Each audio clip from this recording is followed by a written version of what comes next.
Ah ah, qu'est-ce que tu as dit? Vous n'avez pas obtenu de diplôme universitaire? C'est ridicule. Vous plaisantez, n'est-ce pas? Le rire moqueur dirigé vers mon père. Face à mon irritation, il y a eu la déclaration suivante: vos parents n'ont terminé que le lycée et dirigent leur propre entreprise? Ce n'est tout simplement pas suffisant. Vous, en tant que partenaire de mariage pour Nick, êtes disqualifié. C'était le verdict. Je m'appelle Marie. J'ai 25 ans et je viens de me fiancer à mon petit ami Nick. C'est, pour le dire gentiment, un homme fiable qui prend les choses en main, mais en revanche, il peut être un peu arrogant et têtu. Personne n'est parfait, et j'ai certainement ma juste part de défauts. Il est important de complimenter et d'élever les bons et les mauvais points de chacun. C'est pourquoi j'ai décidé de l'épouser. Mais il y a quelque chose que je ne peux tout simplement pas tolérer. Ce sont nos différentes attitudes envers l'argent. Nick semble avoir grandi dans une famille riche et est assez décontracté en matière d'argent. Il n'aime pas être avare, et pour lui, le mot épargne pourrait aussi bien être: qu'est-ce que c'est? Est-ce savoureux? Par exemple, si je préparais un déjeuner fait maison, il disait: hein? Déjeuner fait maison? Vous allez faire quelque chose? Dépenser au moins plus d'argent pour le rendre luxueux. C'est embarrassant. Ce n'est tout simplement pas juste quand je fais des efforts pour arriver à un rendez-vous. Si je sors une bouteille d'eau parce que j'ai soif, il me dirait: si tu as soif, pourquoi n'allons-nous pas dans ce café? Être avare est si peu attrayant. C'est comme dire que vous n'avez pas d'argent, ce qui est embarrassant. Un café pour juste un peu de soif semble excessif. Quand je lui suggère de consulter un médecin ORL s'il entend des choses comme je n'ai pas d'argent, il dit qu'il n'entend pas de telles hallucinations. Qu'est-ce que c'est que ça? Quand je trouve un vêtement que j'aime et que je veux l'acheter, il est choqué. Pas question. Je n'ai jamais vu un vêtement qui ne coûte pas plus de 100 $. Quand je lui demande si ses chaussettes coûtent plus de 100 $, il dit que non. Il traque et dit: les chaussettes ne sont pas des vêtements, mais je pense que les chaussettes sont des sous-vêtements et que les sous-vêtements sont des vêtements.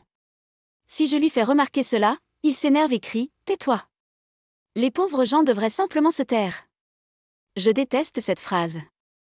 L'heure est au respect de l'environnement et à l'économie. Se moquer de cela et étiqueter présumément quelqu'un comme pauvre est irrespectueux. Je lui dis que son attitude condescendante le rendra détestable, mais il en rit. Désolé d'être riche. Vous, étant pauvre, ne comprendriez pas l'état d'esprit des riches.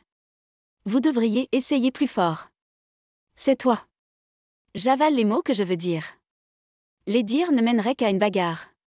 Pourquoi suis-je avec un tel homme? Eh bien, il a ses bons points. Nous nous sommes rencontrés dans la même entreprise. Tout a commencé quand il a couvert une erreur que j'ai commise. Quand je l'ai remercié, il m'a rendu un sourire rafraîchissant, comme l'odeur de la menthe. Maintenant, sa vantardise constante d'être riche me tape sur les nerfs. Hier, je suis allée voir des costumes dans ce magasin de marque haut de gamme. Pourtant, c'est fou comme tout me va bien. Le vendeur m'a dit: tu as l'air bien dans ces vêtements.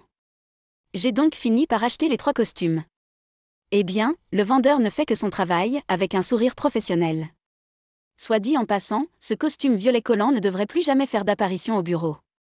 Le client a fait une grimace dès qu'il l'a vu. C'est bien pour les apparitions à la télévision, cependant. Hein? Un beau gars qui a l'air bien à la télévision? Oui, c'est peut-être parce que ma richesse est apparente. Ce n'est pas ça. Vous devriez dépenser plus pour vous toiletter. Ouah, tu as remarqué ça? Cette femme qui vient de passer par là m'a définitivement regardé. Je porte une tenue bon marché qui ne totalise qu'environ 1000 aujourd'hui. Vous envisagez d'acheter une nouvelle voiture? Quoi? Je viens d'en acheter un l'année dernière? Eh bien, j'ai tellement d'argent que je dois le dépenser. Ce n'est pas moi qui choisis l'argent. L'argent me choisit. Se vanter sans fin d'être riche. Je ne comprends pas vraiment la dernière partie. Je me demande si je suis le seul à pouvoir rester avec une telle personne et en rire. C'est presque comme une blague, et mes amis me font toujours un sourire ironique quand ils me voient rire. Mais honnêtement, si je pouvais gérer correctement sa vantardise constante sur la richesse, ce serait une personne assez agréable. C'est pourquoi j'ai pensé que ce serait bien de l'épouser, et quand il m'a demandé en mariage, j'étais si heureuse que j'ai pleuré. À ce moment-là, a-t-il dit: je le savais. Je le savais. Toi, étant pauvre, tu dois être ravi d'épouser un homme riche comme moi. C'est un vrai mariage, n'est-ce pas? Alors je suis restée bouche bée et j'ai dit: peut-être que nous devrions l'annuler. Ce qui le fit paniquer. Mon fiancé, malgré sa vantardise excessive sur la richesse, même à sa manière. Je suis nerveux. Je me suis tenu la poitrine, sentant que mon cœur pourrait bondir à cause de la nervosité intense. Aujourd'hui, c'est le jour de la réunion de famille. J'ai à peine dormi la nuit dernière à cause de la nervosité, donc je suis assez privé de sommeil. Nerveux, pourrait-on dire. J'ai appliqué du fond de teint parce que j'avais l'air pâle, et il m'a dit « Tu ressembles à un mannequin ». Je l'ai donc fixé à la hâte dans la salle de bain de la gare que nous avons dépassée. Nous avons pris un taxi de la gare jusqu'au manoir de ses parents. En voyant ce luxueux manoir, j'ai eu envie de faire demi-tour. La grande maison était en partie cachée derrière de grands murs et des pins bien entretenus. Je pouvais voir que le grand pin au-delà du mur était bien entretenu. La porte elle-même était magnifiquement conçue. En franchissant la porte, le jardin était encore plus impressionnant que je ne l'imaginais de l'extérieur. De l'autre côté du magnifique jardin se trouvait un grand étang, presque assez grand pour s'y baigner. D'élégants poissons-coï, rouges, blancs et dorés, nageaient gracieusement dans l'étang. Leur nage semblait si sereine, un sentiment de facilité. Le simple fait d'avoir un étang dans un jardin privé est surprenant, sans parler d'un tel monde de fantaisie. Je ne me sentais vraiment pas à ma place. Je ne regrette pas d'avoir décidé de l'épouser, mais penser à me marier dans cette famille? Eh bien, c'est quelque chose que je commence à regretter, un peu, ou plutôt, un peu. Le mariage devrait concerner les deux personnes impliquées, mais il semble que ce ne sera pas si simple. Le courage que j'ai rassemblé en quittant ma maison s'est rapidement estompé. Enfin, nous sommes arrivés au manoir après avoir traversé le jardin. À l'intérieur, on m'a conduit dans une pièce à l'arrière, tandis que les parents étaient assis sur un canapé dans un grand salon. Tous deux se sont levés. Ah, content de vous voir. Je suis le père de Nick. Ravi de vous rencontrer. Je suis la mère de Nick. Contrairement à mes attentes, il semblait assez doux, ce qui m'a apporté un peu de soulagement. Toujours incapable de me détendre complètement, je me suis assis, face au café et aux biscuits, et la réunion de famille s'est déroulée de manière amicale. Il semblait que cela se terminerait sans aucun problème. Juste au moment où je laissais échapper un soupir de soulagement, John changea de sujet avec un regard sérieux. Alors, que font les parents de Marie? Comme vous pouvez le constater, l'entreprise de mon père a connu un énorme succès. Je suis la 2e génération. Nick prévoit de prendre la relève en tant que 3e génération un jour. Actuellement, il travaille dans une autre entreprise pour acquérir de l'expérience. Ma femme, soit dit en passant, est femme au foyer. Mon père dirige une usine. Une usine? John a incliné la tête à mon explication. Mon père gère une usine qui appartient à notre famille depuis l'époque de mon grand-père, fabriquant un certain type de pièces uniques. Ce n'est pas une grande usine, mais les pièces que nous manipulons sont assez rares et très appréciées. Intéressant. Et de quelle université votre père a-t-il obtenu son diplôme? Université? Non, mon père est diplômé d'un collège technique. Pourquoi suppose-t-il que ce doit être une université? J'ai répondu, perplexe et inclinant la tête. À ce moment-là, John éclata de rire. Ah ah. Quoi? Vous n'avez pas obtenu de diplôme universitaire? Est-ce une sorte de blague? C'est juste. Un père qui n'est même pas allé à l'université? Et qu'en est-il de votre mère? Elle travaille dans le bureau de l'entreprise de papa. Oh mon Dieu, elle travaille aussi? Vous n'avez même pas les moyens d'embaucher des employés? Comme c'est terrible. Ses parents ont ri ensemble, me laissant abasourdi, et j'ai juste répondu à leurs questions. Leurs rires devinrent plus forts. À ce moment-là, j'ai réalisé que ses parents regardaient les miens de haut. Écoutez, je sais que mon père n'a obtenu que son diplôme d'études secondaires, mais il est fier de son travail. Je n'ai pas pu me retenir et j'ai répondu, seulement pour être interrompu par « Hey, Marie. Que dis-tu? C'était Nick. Que voulez-vous dire, quoi? Je ne le savais pas non plus, mais je suppose qu'il est compréhensible qu'il rit s'il n'est qu'un diplômé du secondaire. Que veux-tu dire? Ce fut John qui continua les paroles de Nick. Marie, laissez-moi vous dire qu'être juste diplômé du secondaire n'est pas bon. Vous comprenez? Bien sûr, Nick et moi avons obtenu notre diplôme universitaire. Une personne capable est une personne qui peut étudier. Ne pas pouvoir étudier signifie que vous manquez de connaissances fondamentales. Pensez-vous qu'une telle personne peut réussir? C'est juste. Mon mari et Nick en sont capables. C'est pourquoi ils ont obtenu leur diplôme universitaire. Mon mari a été reconnu pour son excellence et est devenu président d'une grande entreprise. Et Nick deviendra président aussi, en raison de son excellence à l'université. C'est un domaine bien au-delà de ce qu'un diplômé du secondaire pourrait atteindre. Mais mon père... D'accord, assez. J'ai compris. Marie, qui se dispute avec nous à propos de tout, semble également être de bas calibre. Nous avons du succès, donc nous avons raison. Mais vous ne pouvez même pas écouter ça? Pas de bon sens. Quelqu'un comme toi ne convient pas à notre fils. Quoi? Vraiment? Nous nous demandions quel genre de personne viendrait, mais c'est une énorme déception. Vos parents sont diplômés du secondaire et ont leur propre entreprise? Cela ne vaut même pas la peine d'en discuter. Marie, vous êtes disqualifiée en tant que partenaire de mariage de Nick. Quoi? Je ne pouvais pas y croire. Je ne me sentais pas à ma place, mais être opposée pour une telle raison, et disqualifiée. Qu'est-ce que cela signifie? À quel point pouvez-vous être condescendant? C'est une chose de dire du mal de moi, mais je ne supporterais pas qu'ils disent du mal de mes parents. Qu'est-ce que Nick pensait de tout cela? Quand je l'ai regardé, je l'ai vu sourire incroyablement. Entaille? On ne peut pas s'en empêcher. Si mes parents s'y opposent, je ne peux rien faire.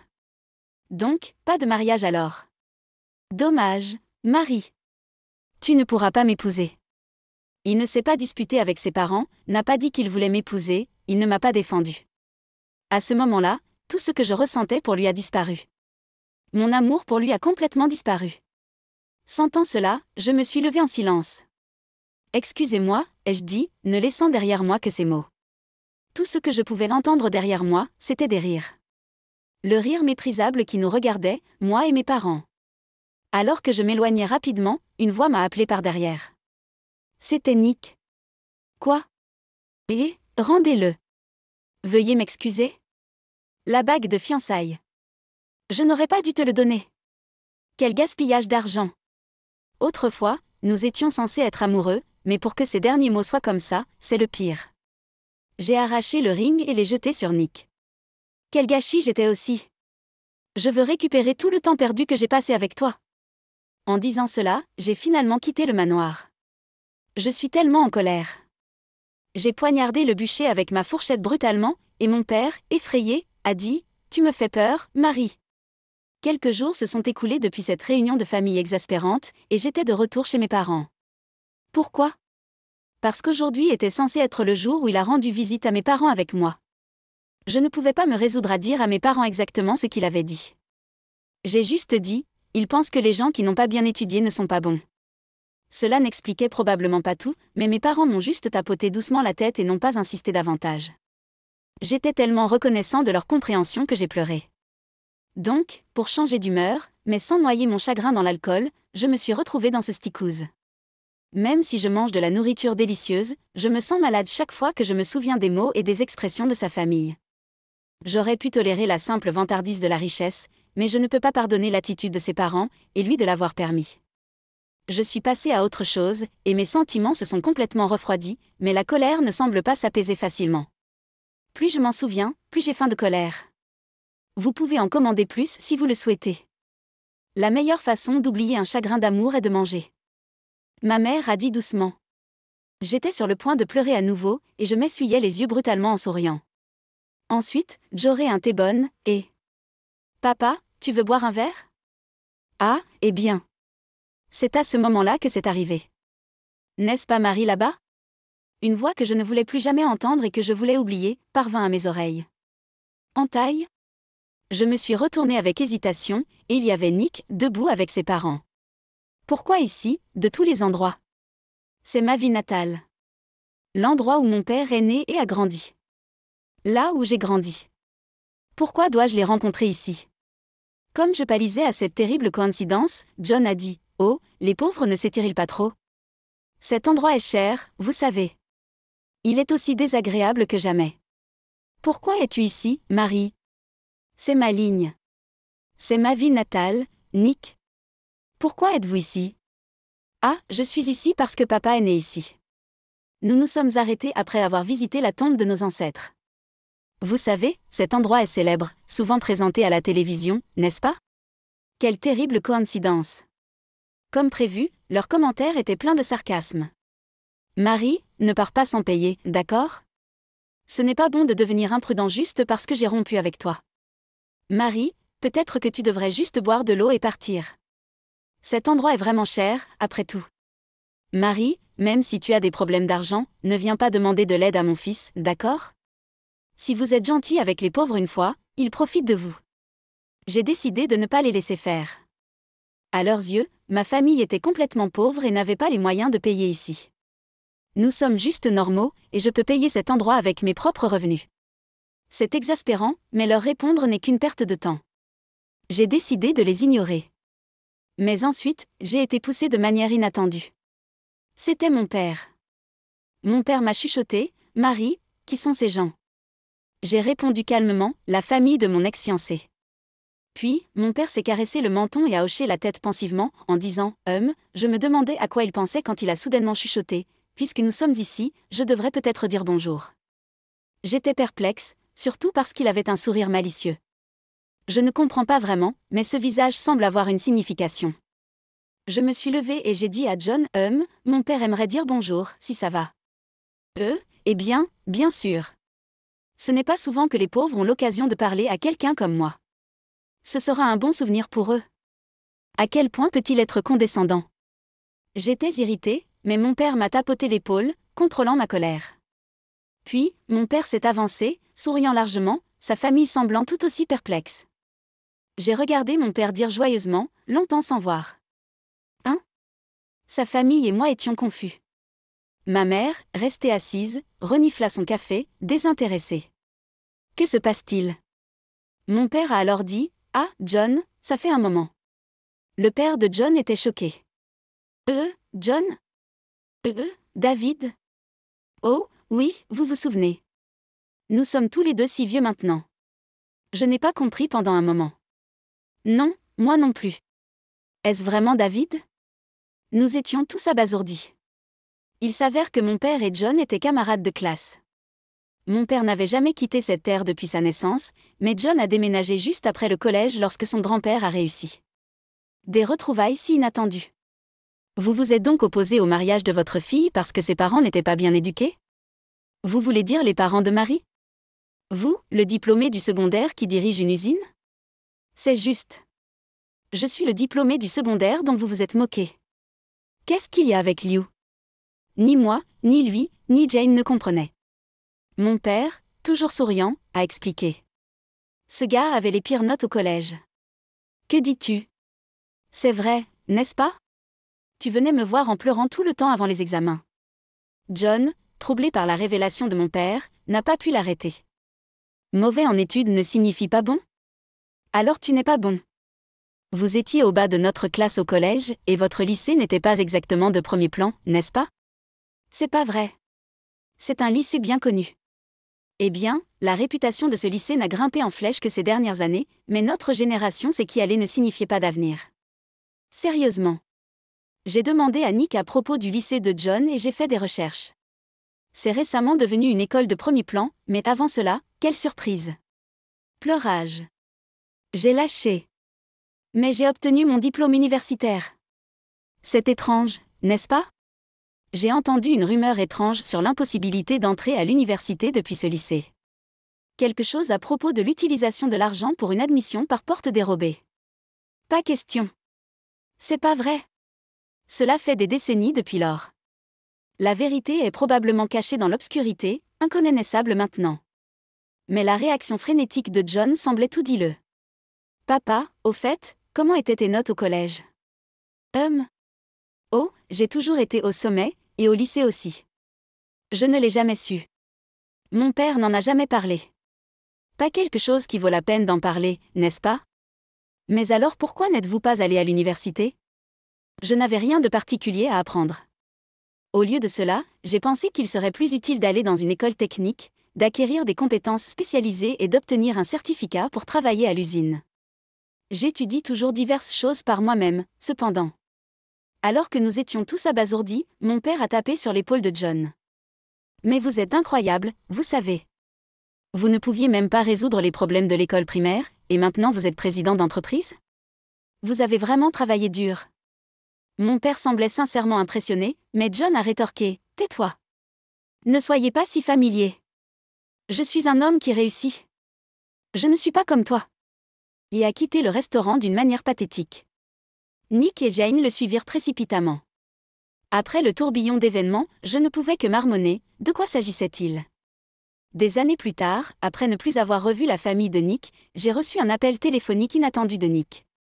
Il avait quitté son emploi juste après cet incident pour rejoindre l'entreprise de son père, dont la rumeur disait qu'il se préparait à la succession. Pourquoi appeler maintenant, après tout ce temps ? Juste au moment où je me demandais ce qui se passait, on m'a dit que l'entreprise avait fait faillite. Si vous voulez mon avis, la direction est en ruine à cause de ses propres politiques de gestion déraisonnables. Les employés compétents étaient tous partis, et seuls le père et le fils incompétent Nick et quelques autres restaient. Les employés qui étaient partis ont formé une nouvelle entreprise prospère, éclipsant rapidement et conduisant à la faillite de l'entreprise de Nick et John. Maintenant, ils étaient sans emploi et sans le sou. Hey Marie, j'ai vu un magazine dans une librairie mentionnant l'entreprise de votre père. C'est florissant et très réussi, n'est-ce pas ? En effet, c'était le cas.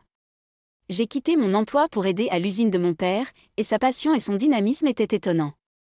L'usine s'est considérablement développée grâce à la manipulation de pièces uniques et à une grande précision. Cependant, mon père ne se retire pas du terrain pour se détendre et continue de travailler dur sur le terrain aujourd'hui. Je suis souvent interviewée à la télévision et dans les magazines, mais je n'aurais jamais pensé le voir. Pouvez-vous m'embaucher ? Je suis un si grand talent. Beaucoup d'endroits me veulent. Je suis prêt à travailler chez vous pour l'amour du bon vieux temps. Je n'ai pas pu m'empêcher d'éclater de rire. Parce que je sais, Nick regardait toujours les autres de haut et se faisait rejeter à chaque entretien. Il devait être désespéré de venir me voir. Avec cette attitude, il ne pouvait pas espérer être employé. Nous sommes assez remplis de personnes compétentes. Si vous êtes si demandé, trouvez un autre endroit. Quoi ? Mais vous regretterez de ne pas avoir travaillé avec moi, votre bien-aimé. Tant pis. Mon amour appartient à mon mari maintenant. Quoi ? Et mes 2 adorables enfants ? Quoi ?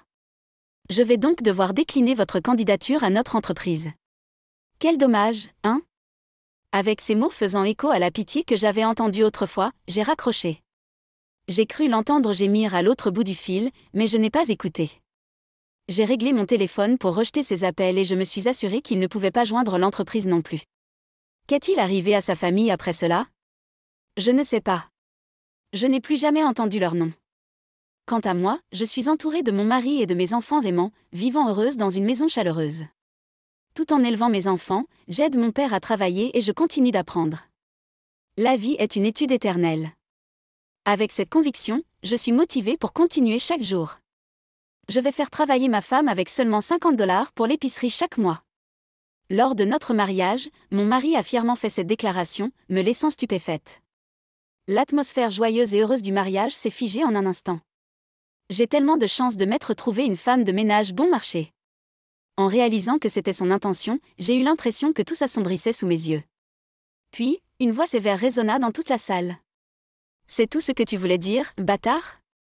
Alors que mon père se levait et s'approchait de nous, mon mari a dit avec condescendance, « Ne sois pas arrogant, vieil homme. » Mon mari, qui regardait mon père de haut, n'avait aucune idée de ce qui l'attendait. Je m'appelle Sarah. J'ai rencontré mon mari, Jacques, à l'université. Nous étions dans la même année. Nous avons perdu contact après l'obtention de notre diplôme, mais quand nous avions 24 ans, il a organisé une fête de retrouvailles. Ce soir-là, j'ai bu un peu trop et je me suis sentie malade. Jacques s'est occupé de moi et a dit à nos camarades de classe, « Ne la forcez pas à boire. » Il était vraiment attentionné envers moi. Il avait beaucoup mûri depuis ses années d'université et me traitait très gentiment et soigneusement, comme si j'étais un joyau précieux ou une princesse. Il m'a avoué qu'il m'aimait bien depuis que nous étions dans la même classe, et qu'il avait organisé la réunion parce qu'il voulait me revoir. Nous avons rapidement commencé à sortir ensemble, et après quelques mois, j'ai emménagé dans son appartement. Quand nous avions 25 ans, il a demandé en mariage et nous nous sommes mariés. Il s'avère que Jacques était l'héritier d'une grande entreprise. Il ne s'en est jamais vanté, mais les gens m'ont souvent dit « Waouh, tu as touché le jackpot !» Ses parents, que nous avons rencontrés lorsque nous avons annoncé notre mariage, semblaient vraiment gentils et je me suis sentie soulagée. Mes parents étaient également heureux de mon mariage avec Jacques. Mon père, un propriétaire de petite entreprise qui a lancé son entreprise quand il était jeune et a eu sa part de difficultés, était probablement soulagé que je n'ai pas à lutter. À partir de ce moment-là, c'était amusant de planifier notre mariage ensemble, de réserver le lieu, de choisir ma robe de mariée. Un jour, à quelques mois de notre mariage, Jacques a dit quelque chose d'inattendu au dîner. Sarah, ta cuisine est toujours délicieuse. Je pense que vous feriez bien de gérer la maison en tant que femme au foyer à plein temps. Hein? Mais j'avais l'intention de travailler même après mon mariage. J'ai été surpris. Mon plan était de continuer à travailler, et Jacques n'avait jamais dit une seule fois qu'il voulait que j'arrête. C'est bien si vous travaillez à temps partiel tout en faisant le ménage et en vous occupant des enfants. Je suis sûre que vous voudriez aussi de l'argent de poche. Mais j'ai travaillé dur à mon travail pendant tout ce temps et je veux continuer à travailler à temps plein. Je dois commencer à former un successeur pour l'entreprise.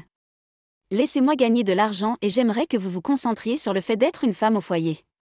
Dit-il en grignotant joyeusement son dîner, comme s'il était fier de lui d'être le seul soutien de famille. Nous n'avons même pas encore d'enfants. Même si nous le faisons, je veux continuer à travailler. Je ne peux pas vous mettre tout le fardeau sur le dos. Hein? Pourquoi? Ma persistance a semblé contrarier Jacques et il m'a soudainement froncé les sourcils. Je ne me relâcherai pas sur les tâches ménagères ou l'éducation des enfants, s'il vous plaît. Je me suis retrouvée à dire cela parce que je voulais désespérément continuer à travailler.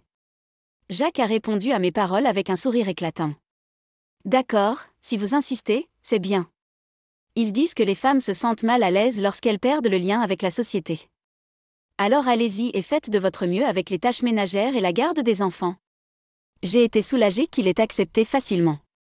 Cependant, ces mots, faites de votre mieux avec les tâches ménagères et la garde des enfants, ne m'ont pas tout à fait plu. Quand j'en ai parlé avec mes amis, ils m'ont répondu, Jacques se soucie de toi, Sarah. C'est un bon mari. Cela m'a rendu heureux, m'a fait sentir que j'étais chérie et a apaisé mes inquiétudes.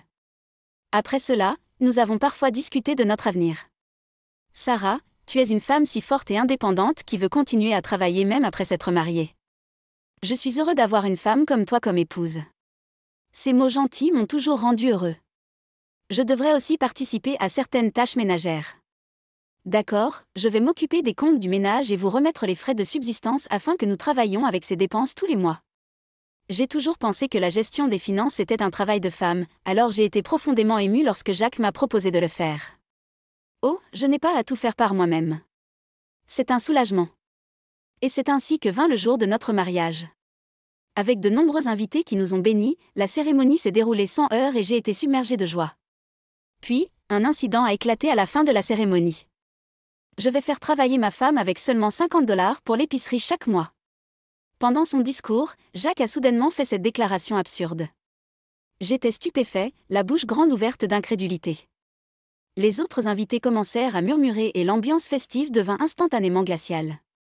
Ah, j'ai tellement de chance d'avoir une femme de chambre aussi bon marché, m'a-t-il dit en souriant, inconscient du fait qu'il venait de gâcher notre mariage. De quoi diable parle-t-il? J'étais horrifiée de le voir changer si brusquement. Je n'ai jamais accepté une chose aussi absurde que $50 par mois pour l'épicerie. Vous avez accepté quand j'ai dit que je gérerais les finances, n'est-ce pas? Hein? Eh bien, oui. Je ne pouvais pas croire que c'était son plan depuis le début. J'ai disparu. J'ai soudain réalisé qu'il m'avait peut-être trompée pendant tout ce temps.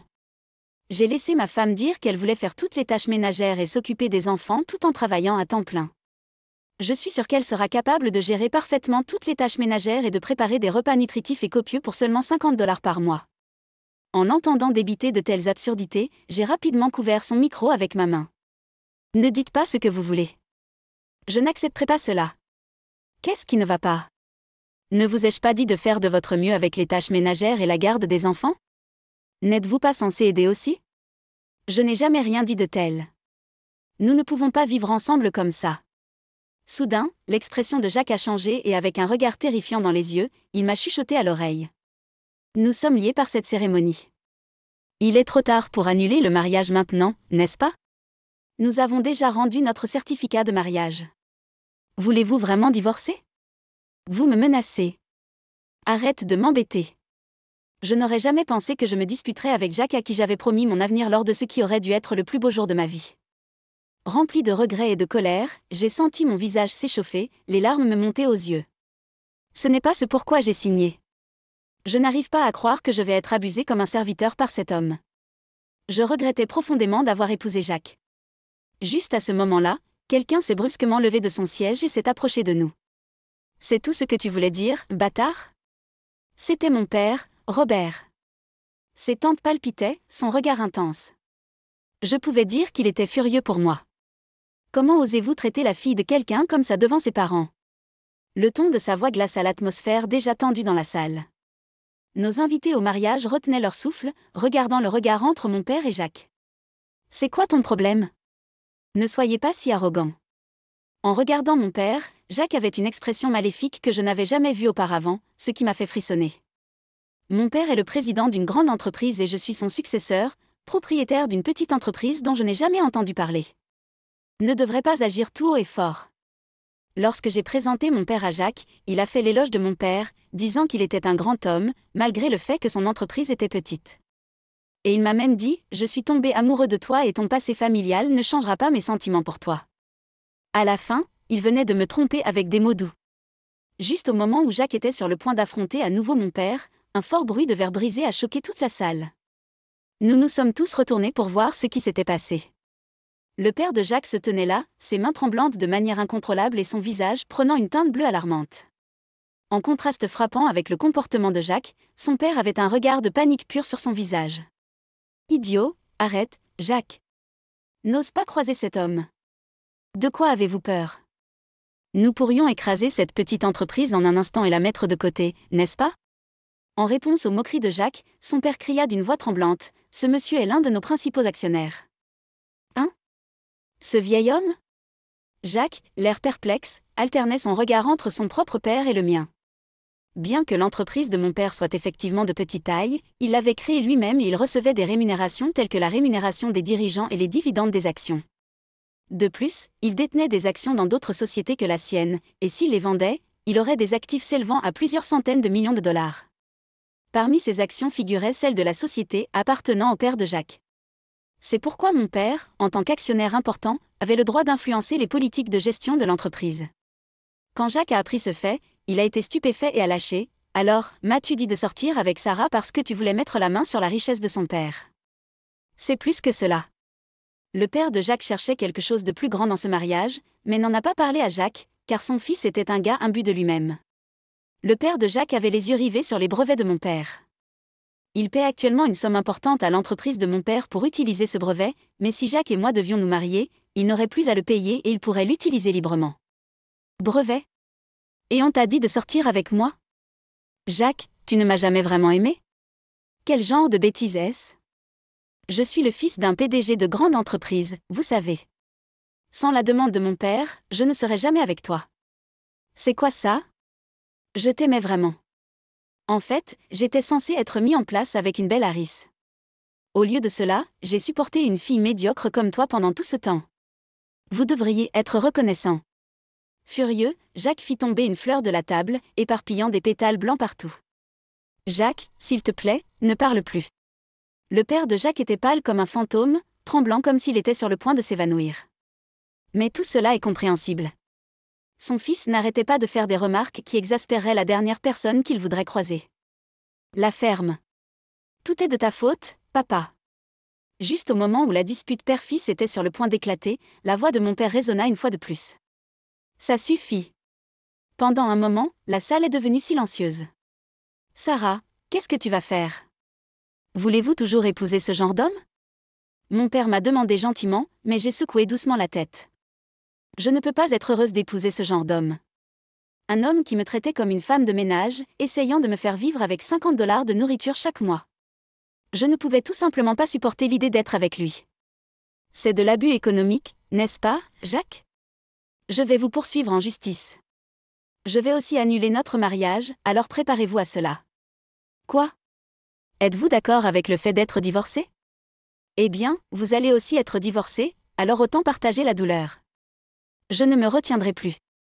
Depuis que j'ai réalisé qu'il n'avait aucun amour pour moi, j'avais complètement perdu mes sentiments pour lui. Je préfère être divorcé que d'être exploité dans des conditions aussi ridicules. Lorsque j'ai fermement énoncé ma décision, mon père a également hoché la tête en signe d'approbation.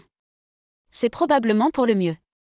Quant à votre entreprise, nous prendrons les mesures appropriées. Je me demande ce qui va arriver à votre entreprise à partir de maintenant. Quand mon père a dit cela avec un regard terrifiant sur son visage, il semblait que Jacques réalisait enfin la gravité de la situation. Il tomba à genoux, implorant la pitié de son père. Notre fils stupide a été terriblement grossier. Nous lui avons promis de bien l'éduquer pour éviter tout incident futur. S'il vous plaît, n'annulez pas le mariage. Sarah, j'avais tort. Pardonne-moi.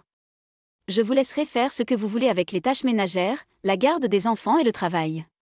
Je ne limiterai plus vos dépenses alimentaires. Vous pouvez même engager une femme de ménage et vous détendre à la maison si vous le souhaitez. Nous pouvons tout entendre sur vos griefs devant les tribunaux. Papa, rentrons à la maison. Je me suis excusée auprès de tous les invités et j'ai rendu tout l'argent de leurs cadeaux. Ensuite, j'ai annulé le mariage. Par la suite, grâce à l'avocat compétent engagé par mon père, nous avons réussi à poursuivre Jacques en justice. La cause de nos fiançailles rompues a été déterminée comme étant la faute de Jacques, et il a été forcé de supporter le coût total de nos frais de mariage. De plus, j'ai également reçu une indemnisation. De plus, parce qu'il n'a pas réussi à obtenir un mariage de convenance et a humilié son père en le faisant mendier à genoux, il a également été abandonné par ses parents. Il n'y a aucune chance qu'il s'assoie à nouveau dans le fauteuil du PDG. Jacques, en désespoir de cause, a provoqué un chahut au travail et a eu des ennuis avec la police. D'après ce que j'ai entendu, il a fini par être viré.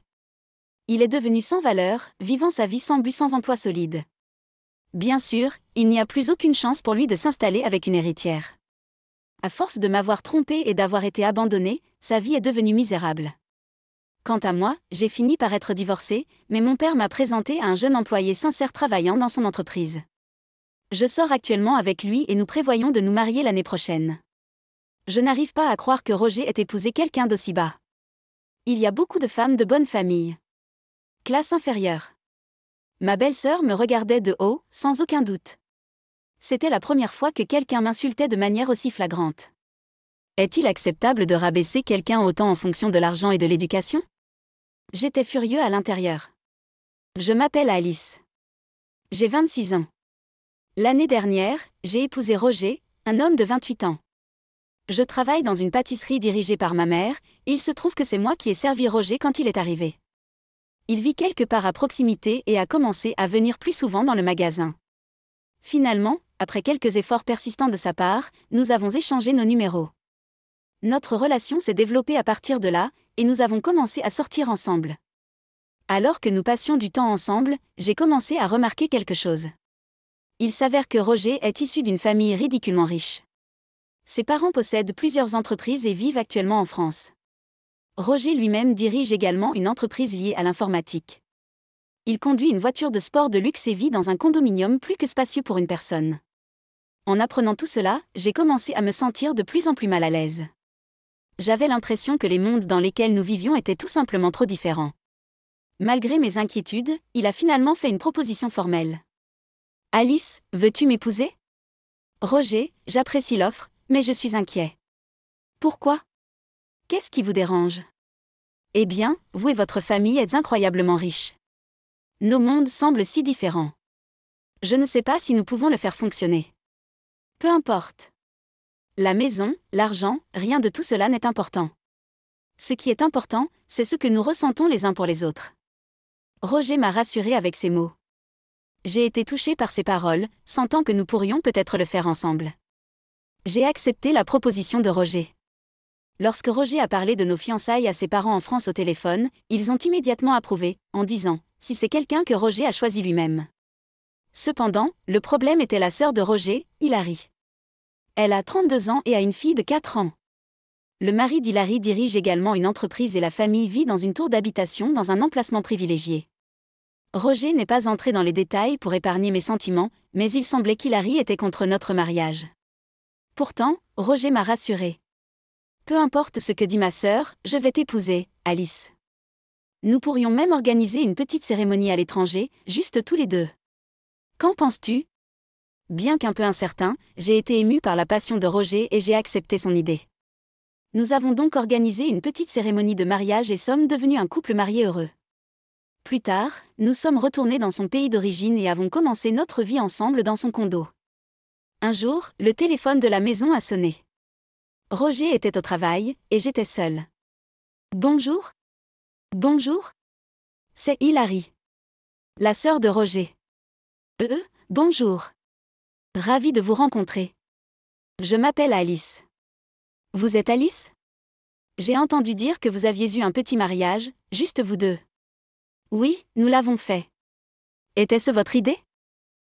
Non, c'était l'idée de Roger, et j'ai accepté. Surprenant. S'enfuir et se marier comme ça? Votre famille possède une boulangerie, n'est-ce pas? Oui. Et y travaillez-vous? Oui, je veux. Depuis quand? Depuis que j'ai 16 ans. Quoi? 16? Qu'en est-il du lycée? J'ai abandonné et j'ai commencé à travailler tout de suite. Vous plaisantez, vraiment? Oui, c'est vrai. Pourquoi n'êtes-vous pas allé au lycée? Eh bien, il y avait diverses circonstances. Ah, donc tu as abandonné l'école, hein? Oui. Eh bien, je suis passé du primaire à l'université dans une école préca, donc c'est surprenant pour moi que les gens abandonnent ces jours-ci. Après cela, Hilary a continué à me poser diverses questions personnelles. Une heure de ce va-et-vient m'a laissé émotionnellement épuisée au moment où j'ai finalement raccroché. La façon dont elle m'a parlé, tout son comportement était condescendant. Plus tard dans la nuit, quand Roger est rentré à la maison, je lui ai parlé de ma conversation avec Hilary. En entendant cela, il avait l'air visiblement frustré. Elle a intentionnellement appelé quand je n'étais pas là, n'est-ce pas? Alice, je suis désolée que tu aies dû passer par là. Aucun problème. Je sais depuis un moment que ma sœur n'approuve pas notre mariage, mais peu importe ce qu'elle pense. C'est mon mariage, pas le sien. Si elle appelle à nouveau, vous n'avez pas à répondre. C'est ce que Roger a dit. J'avais encore quelques inquiétudes, mais je savais que Roger se souciait de moi et j'avais décidé de l'épouser. Peu importe ce que les gens disaient, j'ai décidé de me concentrer sur la construction d'un foyer heureux. Puis un jour, après que Roger soit rentré du travail, il m'a dit, « Alice, mes parents reviennent de France. » Oh? Oui. Nous leur avons déjà dit que nous nous étions mariés, que ma mère et mon père aimeraient vous rencontrer, vous et votre mère. Ils ont suggéré que nous nous réunissions tous pour un repas. Je vois. Mon cœur s'est mis à battre la chamade. Cela signifiait que je rencontrerais les parents de Roger pour la première fois. Et cela signifiait aussi que je serais face à face avec cette Hilary à qui j'avais parlé au téléphone. Ce sera donc la première fois que tu rencontreras mes parents, hein? J'ai perdu mon père il y a quelque temps, et maman vivait seule dans sa maison. Roger avait déjà rendu visite et salué ma mère, qui était complètement d'accord avec notre mariage. Un dîner, hein? Cela me rend un peu nerveux. Ne vous inquiétez pas. Tout ira bien. Roger m'a rassuré. Le dîner aurait lieu dans un restaurant d'hôtel haut de gamme réservé entièrement pour l'occasion par les parents de Roger. La famille de Roger qui assisterait à l'événement comprendrait ses parents, le mari d'Hilary et leur fille de 4 ans, et curieusement, la belle famille d'Hilary.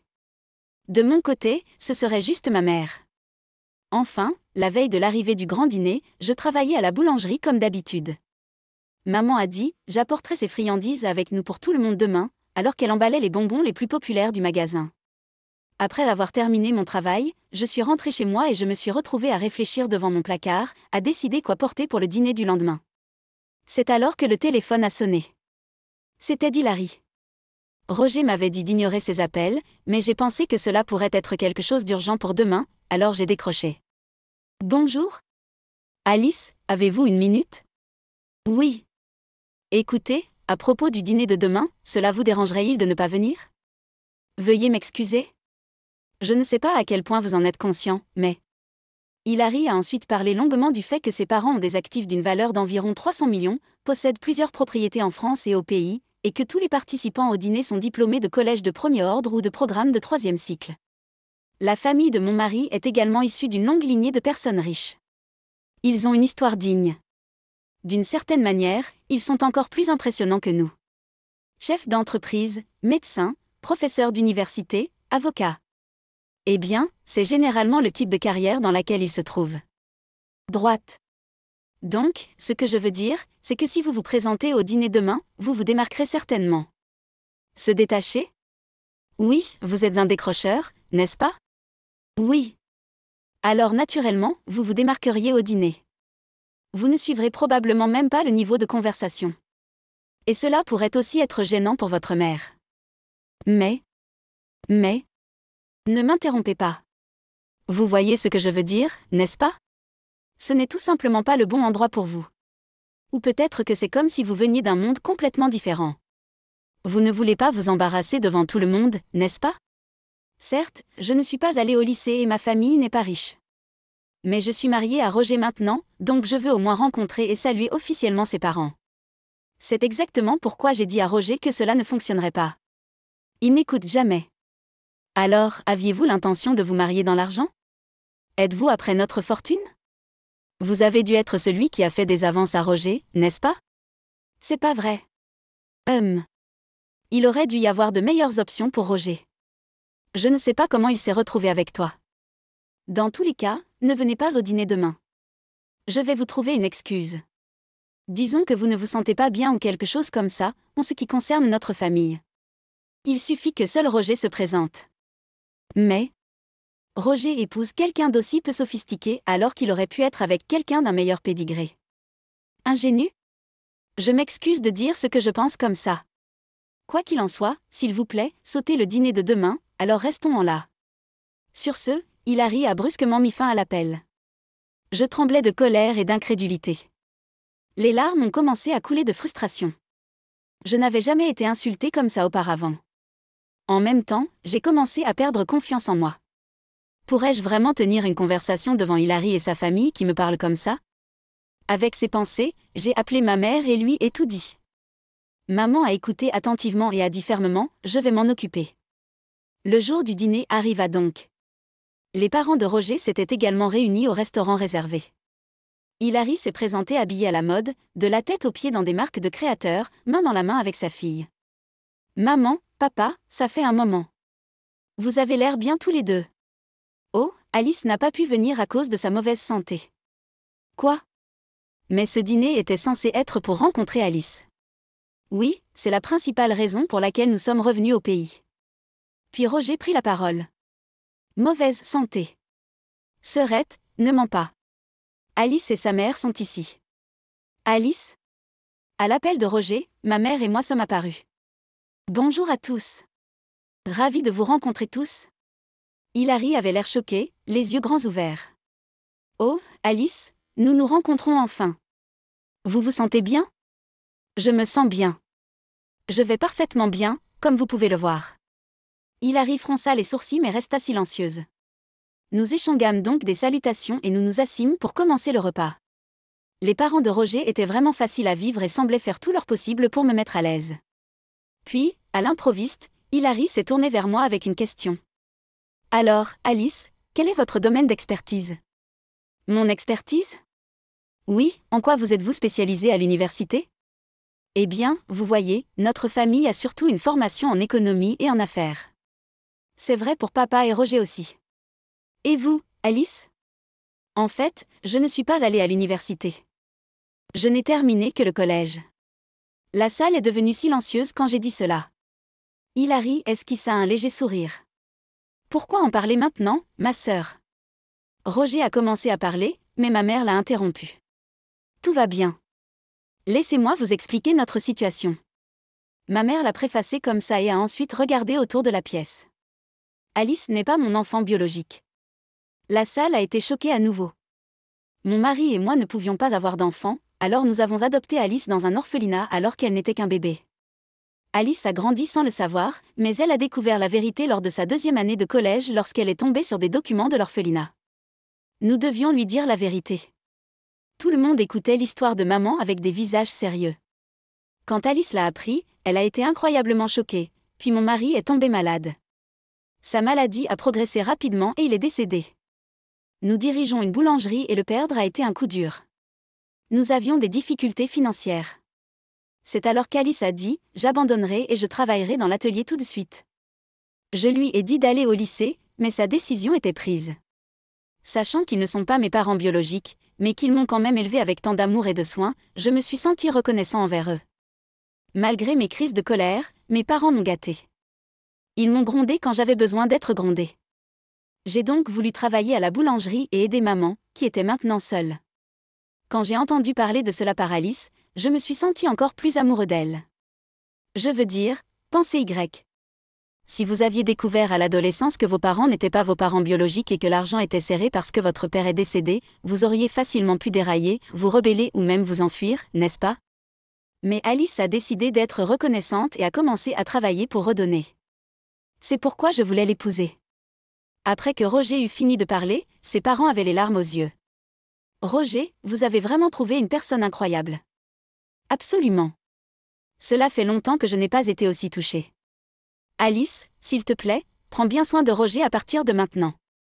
Et merci, la mère d'Alice, d'avoir partagé tout cela avec nous. C'est une fille tellement attentionnée. Oui, lien de sang ou pas, Alice est notre précieuse fille. Je suis donc très reconnaissant à Roger, qui l'a choisie comme épouse et la traite si bien. Sur ce, ma mère a sorti un sac de bonbons fait maison. Nous avons rapporté quelques-uns de nos bonbons fait maison pour tout le monde. S'il vous plaît, ramenez-en à la maison. Maman a distribué les bonbons et tout le monde était ravi. D'un autre côté, Hilary avait l'air tout sauf satisfaite. Roger se tourna vers Hilary et commença à parler. Comprenez-vous maintenant ? C'est moi qui ai été totalement épris et je l'ai poursuivi agressivement. Nous sommes mariés à cause de cela. Arrêtez de faire des accusations infondées selon lesquelles Alice en veut à mon argent. Puis Hilary a répondu. Quoi, Roger ? De quoi tu parles ? Je n'ai jamais dit une telle chose. Arrêtez de mentir. Ce n'est pas un mensonge. Écoutez. Roger a ensuite augmenté le volume de son téléphone portable en écoutant une conversation enregistrée. C'était une conversation entre Hilary et moi d'hier soir. Roger m'avait dit d'enregistrer toutes les conversations téléphoniques que j'avais avec Hilary, alors j'avais rapidement appuyé sur le bouton d'enregistrement hier. Tout le monde a entendu la voix d'Hilary me presser de ne pas participer au dîner et me ridiculiser. La partie où Hilary m'accusait d'avoir épousé Roger juste pour son argent a également été jouée pour que tout le monde l'entende. Hilary se figea, l'air vraiment gêné, et tous les yeux se tournèrent vers elle. Même le mari d'Hilary et ses parents avaient les yeux grands ouverts d'incrédulité. Hilary, quelle chose inappropriée à dire. Son mari était étonné. Même leur fille de 4 ans est intervenue. Maman, arrête d'être méchante. À cela, Hilary était sans voix. Elle transpirait à cause de la maladresse et baissa les yeux. Et ainsi, le dîner s'est terminé. J'ai croisé Hilary dans les toilettes en partant. Elle a laissé échapper un grand soupir, puis m'a complètement ignoré, passant à un rythme rapide. Le lendemain, mon téléphone a sonné. C'était Hilary.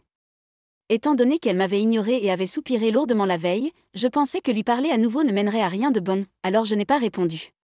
Elle a continué à appeler, encore et encore. J'ai hésité, mais j'ai continué à l'ignorer, pensant qu'elle me réprimanderait probablement à nouveau. Finalement, ses appels sont devenus si persistants que cela a commencé à me faire peur, alors j'ai bloqué son numéro. Quelques jours plus tard, une lettre scellée est arrivée d'Hilary. J'avais peur de l'ouvrir, mais Roger et moi avons décidé de voir ce qu'il y avait à l'intérieur ensemble. Ensuite, je me suis excusée pour les choses dures que j'ai dites la dernière fois. La vérité est que ma belle-mère adore les bonbons de la boutique d'Alice. Elle veut passer une grosse commande pour ses goûters amateurs.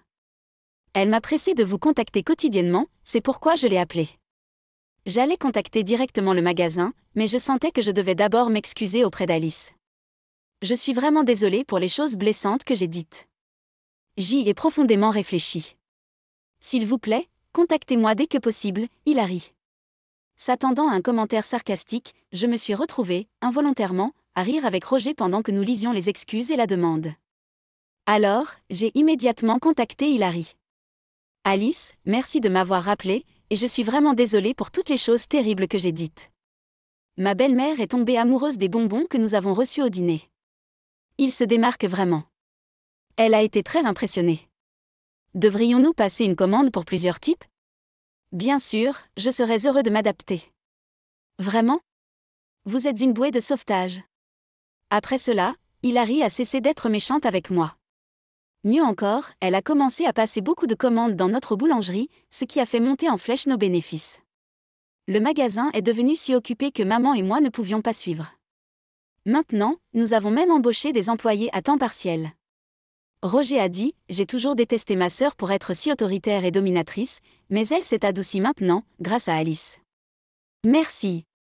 Après une enquête plus approfondie, il s'est avéré qu'Hilary craignait que sa belle famille la méprise parce que la famille de son mari était plus riche et parce que son frère avait épousé une femme qui avait abandonné l'école. Mais tout était dans la tête d'Hilary. Ses beaux-parents ont adoré les gâteaux de notre boutique après le dîner. Il semblait qu'Hilary avait réfléchi à son comportement.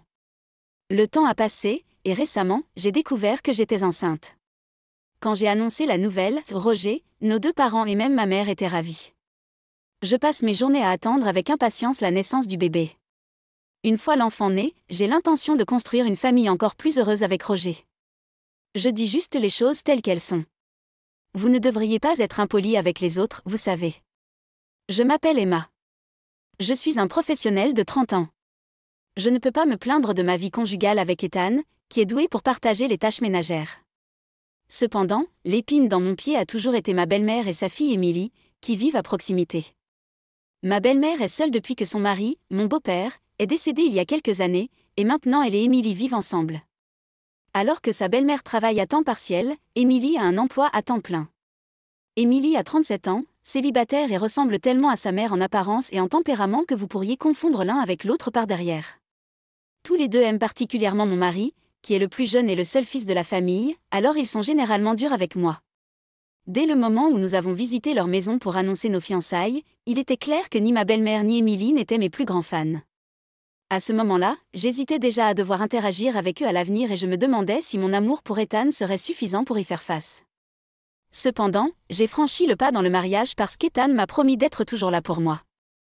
Juste après notre mariage, c'est devenu un rituel hebdomadaire de rendre visite à la belle famille où ma belle-mère et Émilie m'ignoraient comme si je n'existais pas, tout en agissant comme si elles profitaient d'une réunion de famille parfaite.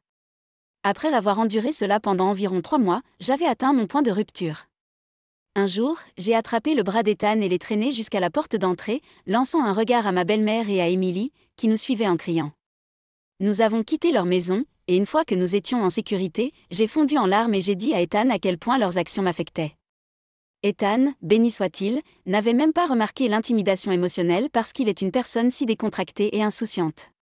Ses tentatives de m'apaiser sans comprendre les problèmes fondamentaux n'ont fait que me mettre encore plus en colère, et je lui ai réservé le traitement silencieux pour le reste de la journée.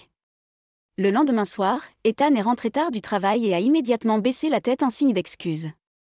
Apparemment, après avoir discuté des événements de la nuit dernière avec ses collègues, ils ont été unanimes dans leur désapprobation et l'ont un peu réprimandé pendant le déjeuner.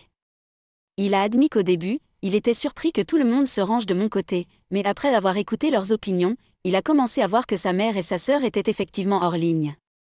Reconnaissant de l'illumination des collègues d'Ethan, j'ai réfléchi à la possibilité que je n'ai pas été la personne la plus mature dans la situation non plus. Puis Ethan a décroché le téléphone pour appeler sa mère. La dernière fois, mon mari a crié « Emma est une personne importante qui a rejoint notre famille, alors n'osez pas lui manquer de respect. » J'avais un nouveau respect pour lui. Ma belle-mère et Émilie ont dit qu'elles voulaient s'excuser, mais honnêtement, je préférerais qu'elles me laissent tranquille. Cependant, respectant les sentiments de mon mari, qui comprenait les miens, j'ai accepté à contre-séance leurs excuses. Pour les apparences, nous nous sommes réconciliés. Tout était calme pendant un moment jusqu'à ce que mon mari reçoive une invitation de ma belle-mère à sortir dîner. Je n'étais pas ravie, mais j'ai accepté d'y aller quand même. Quand nous avons rencontré ma belle-mère et Émilie après un long moment, elle semblait trop joyeuse, mais au moment où mon mari est allé aux toilettes, Émilie a dit « Oh, tu es là aussi. Même si vous êtes un étranger ?» J'ai dit à mon frère qu'aujourd'hui était un dîner réservé à la famille. Et puis la belle-mère est intervenue. « Oh, vraiment ? Un étranger est ici ? Eh bien, ce qui est fait est fait. Maman, si tu dis des choses comme ça, tu te feras gronder à nouveau par Ethan. On dirait que nous la harcelons. Emma, désolée. Nous disons simplement ce que nous pensons. Ne vous occupez pas de nous. » Émilie sourit, tout comme sa mère. Il m'ignorait comme si j'étais invisible il y a peu de temps. Maintenant, ça ? J'ai appris que les gens qui prétendent être francs sont généralement le contraire. Ma belle-mère et Émilie n'arrêtaient pas d'insister sur le mot outsider, clairement mécontentes d'être réprimandées par mon mari. Ah, un changement de tactique, je vois. J'ai rapidement compris leur intention. S'ils ne peuvent pas m'ignorer, ils utiliseront leurs mots pour me repousser. Qu'elles aient eu une réunion stratégique ou qu'elles soient synchronisées, ce duo mère-fille se ressemblait beaucoup. Sur la table du dîner, ma belle-mère, Émilie, et mon mari avaient des bols et des baguettes assorties, tandis qu'on me donnait de la vaisselle usée et des baguettes jetables. Désolé, nous pensions que c'était un dîner réservé à la famille, alors nous ne nous sommes pas préparés pour les étrangers, a déclaré la belle-mère, forçant un sourire. Mon mari a rétorqué sèchement, « Maman, as-tu oublié de te préparer pour Emma, ou est-ce intentionnel ?» Prise au dépourvu, balbutia ma belle-mère, j'ai juste oublié de l'acheter. Rapidement, Émilie s'est également excusée, mais au moment où mon mari s'est détourné, elle m'a regardée. Alors que nous commencions à manger, Émilie s'est soudainement levée et a annoncé « J'ai des nouvelles aujourd'hui. Je vais me marier ». En voyant la surprise sur mon visage et celui de mon mari, ma belle-mère a joyeusement dit « C'est une personne merveilleuse, vous savez. Il a un travail impressionnant, alors j'ai pensé que c'était bien d'approuver cette relation. » C'était comme si elle se vantait de sa propre vie amoureuse. Le petit ami d'Émilie est un vendeur d'une entreprise avec laquelle son bureau traite.